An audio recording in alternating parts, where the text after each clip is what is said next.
up, beautiful people? Let's have a quick conversation today about, is reincarnation in the Holy Quran? I'm going to say yes. All right. Now, from my understanding, mainstream Islam is going to say no. If you are a Muslim and you are, obviously you understand the faith, let me know in the comment section if Islam accepts the idea, the notion, the possibility of reincarnation. Okay. So we had this conversation this Tuesday that just passed. Today is Thursday, October the 10th. Every Tuesday we get together on my Patreon and we have what's called Tea Time Tuesdays, where we just drink tea with one another and just have great spiritual dialogue. And this is something that we did. I wanted to show the power or the magnificence and glory of the Creator, because I believe in the Holy Quran specifically, it is absolutely talking about reincarnation. Okay. So when I show you the physical stuff, I'm going to say, hey, this has to be verified by the Quran, because Allah, God, knows everything. And something as beautiful as the soul going through multiple journeys, is this something that's documented? Okay. So here's the thing. I'll show you a verse in the Quran that says, a warning to the human race. For those among you who wish to advance or regress, every soul is trapped by its sins. Now that's what it says. Every soul is trapped by its sins. Okay? So we talk about advancing and regressing, going forward, going backwards. The sins that we create, this has an imprint. Okay, it traps the soul. Okay, so that becomes one thing. All right, so something to think about. And this is nothing new, because the Buddhists and the Hindu boys will tell you this already. Okay, this is what I'm saying.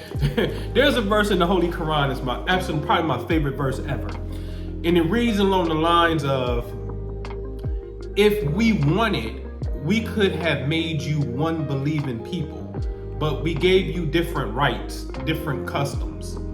And you are to compete in righteousness. And then to us you will return, and the discrepancies that you had about these religions, you will be informed on that when you get back to us. But in a nutshell, these religions, we're supposed to be out here competing in righteousness. So since the Quran says that, you know what that means?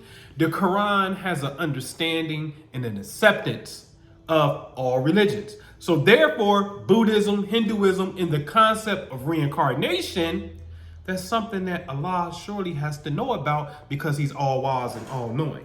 Okay? So now, see, this is what I love. That's what I love about the Quran, is because it gives you the authority to accept all of God's creation and people in their stories, in a sense. Okay? All right. So, and this is very interesting. So I was going to pull up a clip, but that's all right. I won't even pull this clip. So let's do this. Let's look at this verse that says, how can you disbelieve in Allah when you were lifeless and He brought you to life? Then He will cause you to die. Then He will bring you back to life. And then to Him you will be returned. You know what I'm going to do? Time out. That's a big time out. Big time out. Because you were lifeless. He brought you to life. You die. He brings you back, and you go back to Him again. That's 2 lives. Okay? All right. Hold on. Now, here is a chapter of the Quran, chapter 75, known as the resurrection. Do people think we cannot reassemble their bones? Question. Why would you need bones if this was talking about your spirit by itself, your soul? In Hebrew is called nefesh, in Arabic it's called nafs, right? Same thing, same 3-letter root word. If this is solely talking about the soul, why are you talking about resembling or reassembling bones? That's physical. Yes, that's physical. Okay? So let's look at the root word. The root word for the three-letter root word for resurrection in the Quran. All right? It'll tell you that number 4, rise from the dead. And when we highlight that, it says to become alive or undead after having died. Look at number 2, figuratively, to come back into general use after becoming obsolete. Whoa.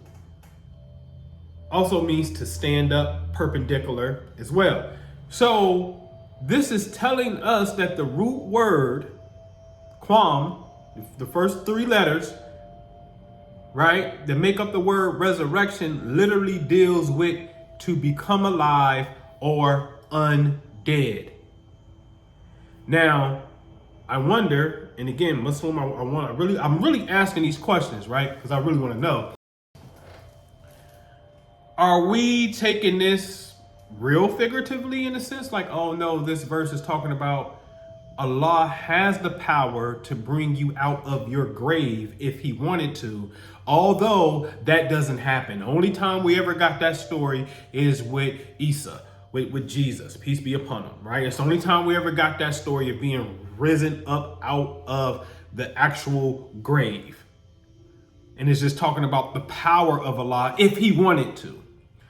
Or is this talking about a different state, a different reincarnation? Is that a possibility? So now let's get physical, because now we're going to have to, I keep saying it, science is going to have to be married with spirituality. The Quran is known for this. They call it the miracles of the Quran. To understand scientific correspondences with the Holy Quran, in the Arabic community, in the Muslim community, this is known as the miracles of the Quran. It don't necessarily mean like a health miracle. It just simply means scientific facts that have now been proven are already stated in the Quran. So now let's deal with 2 things. One, my first introduction on the left-hand side is a book I believe everybody should have. It's called Miracles Happen: The Transformational Healing Power of Past Life Memories by Dr. Brian L. Weiss. In fact, you can watch a short video of his daughter, I think it is Amy, on Oprah, where she had a cataract in her eye.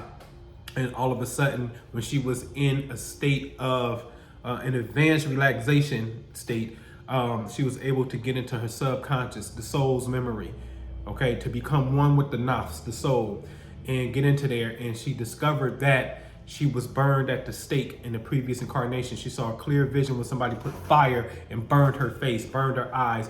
And now in this lifetime, she started to develop a glaucoma. I had my first real regression experience when I was 25. I was diagnosed with cataracts. And some of the eye doctors told me I could lose my sight eventually. And I'm thinking, why would I lose my sight? Why do I have the eyes of an old man?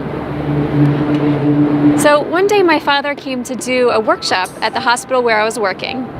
And I decided I'll give it a try. I'll see if I can figure out the source of my cataracts. I had no expectations because regression therapy had never worked for me personally in the past. So I just went in thinking, maybe I'll have a good nap, I'll listen to my dad, I'll try it and see what happens. But I never actually thought it would work. So when I closed my eyes, he says, go back in time to when your symptoms first began. So immediately I saw myself in the body of an old man with long white hair living in the Middle Ages. So here I am in the 14 or 1500s, living in a hut, and I was basically a hermit. I never interacted with other people. But these townspeople thought I was a wizard and that I was doing evil. So they came in with their torches and set fire to everything I owned, and the fire burned my eyes and it blinded me. I felt like my heart linked into this man's heart, and I could feel his pain, and so that man just sunk into a deep depression. So my father told us all to go to the end of that life and hear what the message of that life was. And the message I heard was sadness clouds the eyes. And for me that had a double meaning, not just that I had been carrying the cataracts and the literal blindedness from that past life, but I was also still seeing the world unclearly. I had been carrying that man's sadness in the present life too. After her regression, Amy says, much to her and her father's surprise, doctors said the cataracts had disappeared. In this book, Miracles Happen, when people simply see the origin point of their current injury that they have. When they come out of that relaxed state, that current issue disappears. I was blessed enough to be able to learn this technique, follow this technique that Dr. Brian Weiss, a psychiatrist, a doctor, so this is science, shared, and was able to help the Sister Rashida out, who no longer has asthma to this day. This is Sister Rashida. I wanted to share my testimony about past life regression with my astrology coach. All my life I've had issues with my lungs, primarily because I was premature, but as I grew older, I learned that grief was in the lungs, and as I got older and experienced more grievous things, my asthma became more severe and more strange. Did a past life regression with Brother Anpu, regressed back to a military gentleman, not of my nationality, who was a smoker and who eventually succumbed to lung cancer. And so I believe that in my DNA, I carried that. And after the past life regression, I have not had any asthmatic issues. Came to light to me today because I've been doing a lot of meditating, and in doing meditation, I burn incense. Inhaling incense used to trigger asthma attacks, and I have not had an asthma attack in many, many, many years now. So just wanted to share my story. Thank you for listening. She had asthma, but no longer had asthma, and it's been since 2013. So today, that will be what, 11 years? Yeah, that will be 11 years today. You need to study this book because you will see some beautiful, beautiful, beautiful healing testimonials just from people simply seeing the origin point of their disease. The soul is infinite, ladies and gentlemen. So this is not our first go around, okay? Now, I want to point your attention to a story on Netflix called Surviving Death. And it's a little kid by the name of Atlas Alberry, who was born in 2014. And he has a clear vision of knowing that he was Jalen Robinson, who was killed at 18 months old by a babysitter. Atlas Alberry told his mother that he used to be brown skinned. He had a brown skinned mommy. He knew the mom's name, her maiden name, okay? Jalen Robinson, but the mother's last name was Washington, okay? He knew that. Atlas Alberry mom Googled Jalen Robinson and started figuring out, and I mean, literally started saying, oh snap, that name Washington pops up in this story, and he goes through the story. Atlas Alberry says that, hey, I was killed. I don't know if my mommy killed me, but I was killed as a kid. Come to find out the babysitter killed him. He used to wake up with nightmares and his legs hurting. But come to find out in the story, the babysitter stabbed him in the legs and suffocated him, okay? And now this kid, like the Quran said, that verse, and I'm not saying he's sin, I'm pointing the light to something. When the Quran says every soul is trapped by its sins, let's make sin here be pain and trauma, okay? The soul is trapped by the pain and the trauma. And he's, as a kid, he's having nightmares. And they have to snap him out of it. Hey, it's me, it's mommy, you're here. And it takes him a while to snap out of it. Reliving this. The infamous story of James, what's his last name? Lingener, I believe it is. He's a World War II pilot, okay? The little kid loves airplanes. Come to find out, he's the reincarnation of someone named James that was a World War II pilot. This is documented, ladies and gentlemen. Documented, okay? So I'm gonna leave it right there. when you see these verses, Allah could, you were lifeless and he brought you to life, then caused you to die, then bring you back to life. That's what it said, bring you back to life and then bring you back. Come on, man, that's 2 lives. And again, why do you need bones in the hereafter? You gotta tell me about why do you need bones in heaven? That's the question, okay? So again, just a little bit of food for thought, but I would love to hear your comments. Let's have some great spiritual dialogue. And hey man, I would really love to see you in the Patreon, where we're doing a lot of things. We about to get ready on about to go on a 3-day juice fast together. Just a lot of supportive stuff, business ideas, sharing this new Web3 information as well, all kind of stuff. It's so much to name, I'll be here all day, seriously. But a great place to be in for only $15 a month, all right? So with that, I greet you in peace.